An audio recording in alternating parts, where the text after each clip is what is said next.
This is a film about Land Rover driving technique and is intended to inspire the confidence of the driver in himself and in his vehicle.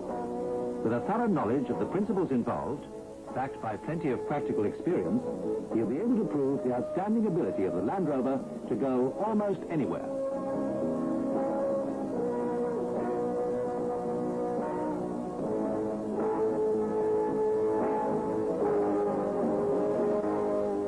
Maybe you will already know the answers to most of the problems, but there might be something new to learn, something that will help.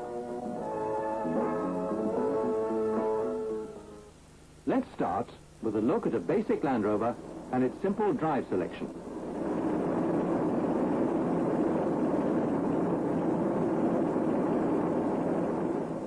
Four-wheel drive, high range, is obtained by pushing down the lever with the yellow knob.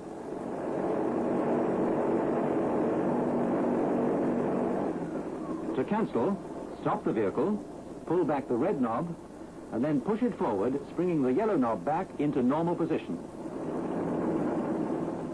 For low range, again stop the vehicle and pull back the red knob, which also engages four-wheel drive automatically.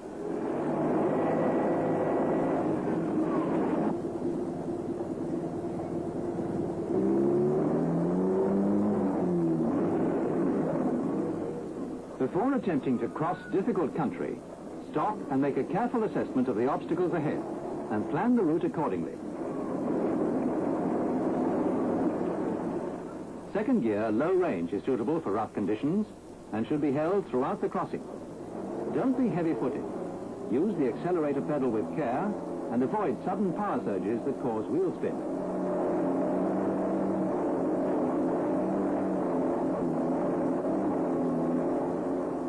Keep your foot off the clutch. It causes excessive wear, and it's dangerous.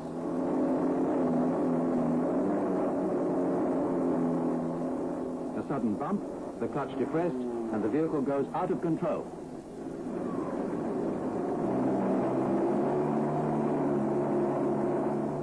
Wheel slip is another cause of loss of control.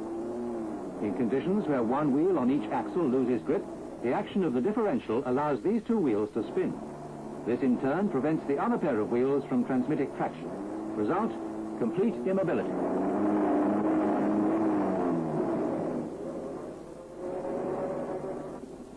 The answer is to assess the correct angle of approach by selecting a path where the ground surface under opposite wheels is similar.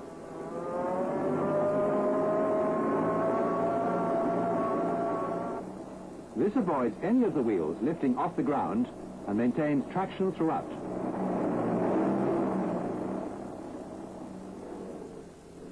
Another obstacle where the correct angle of approach is vital. Tackle it square on, and both front wheels drop into an impossible situation.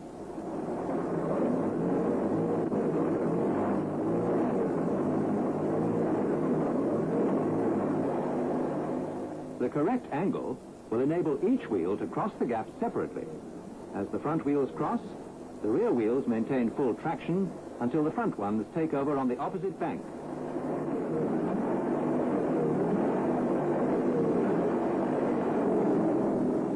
Although many rough tracks can be negotiated in two-wheel drive high range, do not hesitate to use four-wheel drive where excessive suspension movement could cause wheel spin. If the track becomes more severe, a change to low range will avoid clutch slip and give more control. Be constantly on the lookout for changing conditions. Make sure there is sufficient ground clearance under the chassis and steer selectively, avoiding deep ruts and sudden changes in slope.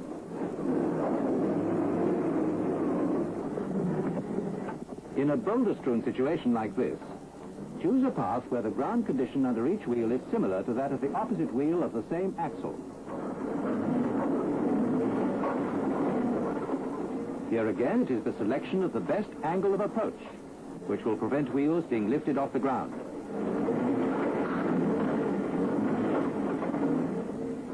Even the most experienced drivers take extra care when traversing steep side slopes. A small obstacle or a depression could increase the angle of tilt beyond the safety limit. Be sure, never take a risk.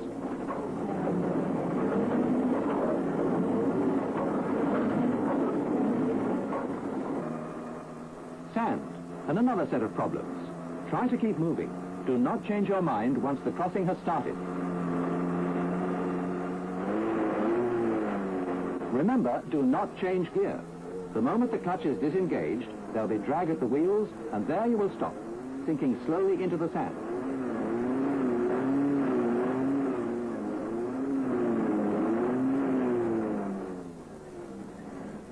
And you won't be able to accelerate out of it. Sudden bursts of power cause the wheels to spin, and the vehicle digs deeper into trouble.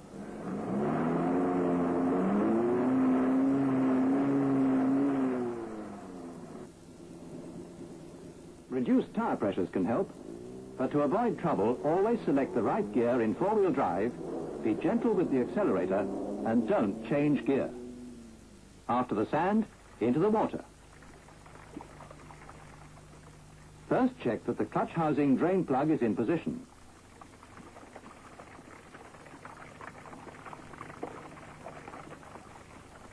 And then slacken the fan belt to prevent saturation of the electrical system.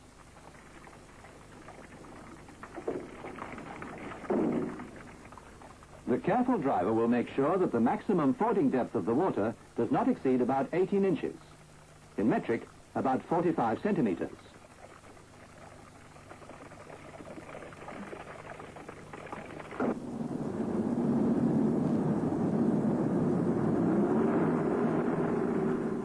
Travel slowly, in a low gear, but maintain sufficient throttle to avoid stalling when the exhaust pipe is underwater.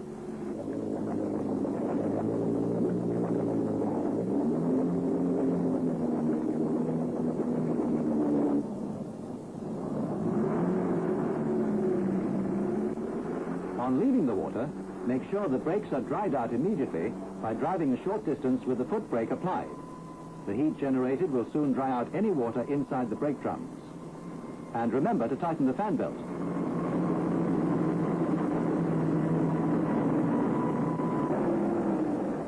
On cross-country operation, a waterlogged section, stop and again plan the approach. A visual check, no large obstacles. A fairly fast run may be the answer here. With sufficient speed, the forward momentum will overcome the drag, reducing the traction needed from the wheels.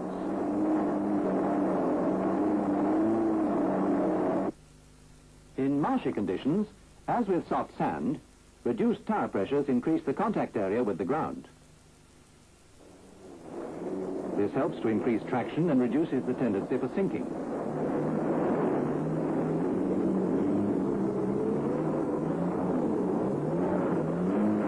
Tires must be re-inflated to normal pressures as soon as conditions allow.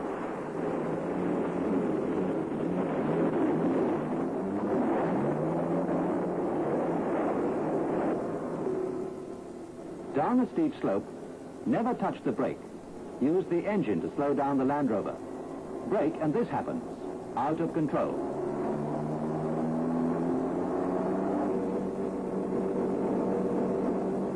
When climbing a slippery gradient, use the highest possible gear as maximum torque is reached before maximum revs. Traction is often improved by lifting off power just before loss of forward motion.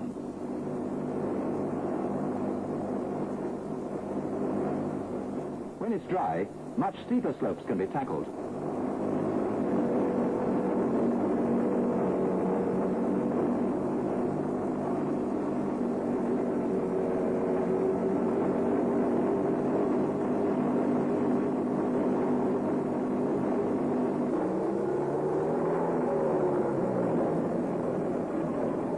And for the descent, into low ratio, red lever of course, and first gear engaged.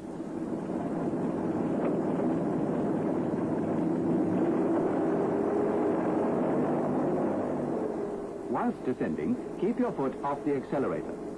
Don't touch the brake or clutch. Just let the engine do the braking.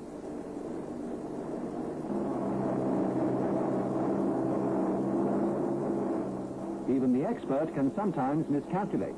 In this case, the approach was too slow. No need to panic, just hold it on the foot brake. Next, apply the handbrake and engage reverse gear. Again, hold with the foot brake whilst the handbrake is released.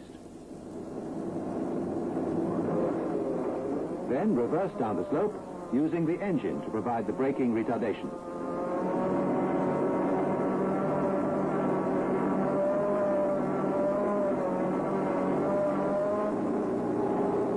Now the same slope with a longer run and a faster approach.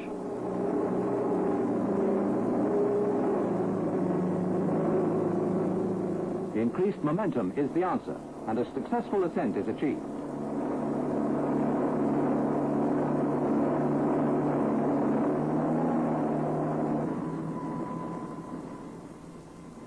In higher country, it is well to remember that altitude affects the performance of all motor vehicles, with loss of power and cooling efficiency.